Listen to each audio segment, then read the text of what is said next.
Welcome back to another episode of Tripleshot Tuesday. I'm Bradley Aporia Philpott, and I play in the Team Fortress 2 division of Team Immunity as the roaming soldier, and I'm also the community representative and organiser for the team.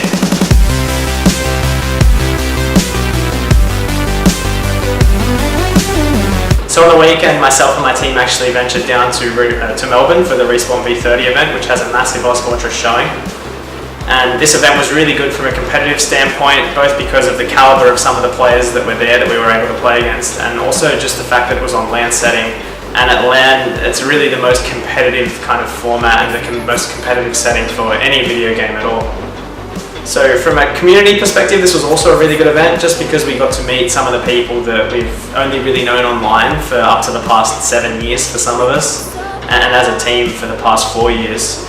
And it's really good to kind of meet people that you've only really kind of experienced their internet persona and just kind of really form some more of a, I guess, a community bond in a way.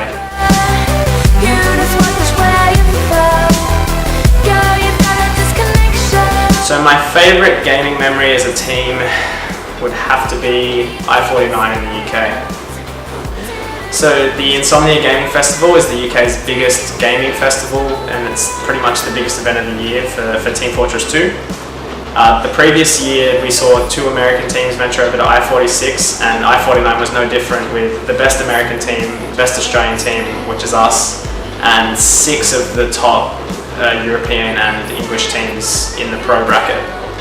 So as this was the first time that any Australian team has ever ventured overseas, we were people were unsure about how we would go, and kind of the most prevalent view was that we would finish in probably lower places, definitely not making the finals. This was particularly prominent overseas. Locally there was still some seeds of doubt, but the community had a huge show of faith and support in both getting us to the event and also just while we were over there, and we definitely couldn't have done it without them.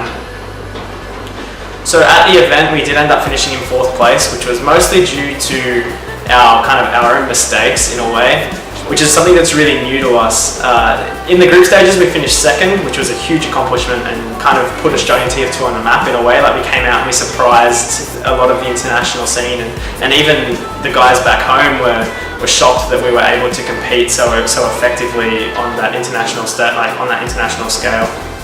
So yeah, it was good getting that kind of recognition for putting Australian TF2 on the map, but more so, it was just so refreshing to be playing against teams that can really punish you for any mistake that you make, which was something that we experienced firsthand in our final game on the last day, where we actually got knocked out and finished in 4th place.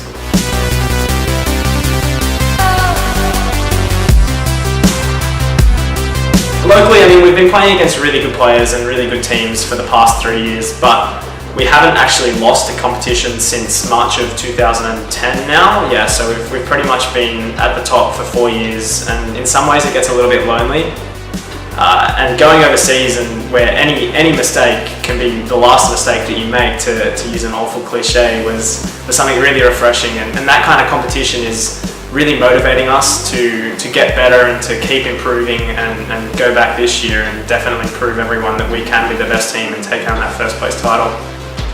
So that's kind of what's on the horizons for us this year. I really want to work towards getting us to I-52, which is in August of this year, and I want to make sure that we're fighting fit and that we're pretty much able to take home that 1st place title, which I know that we're capable of.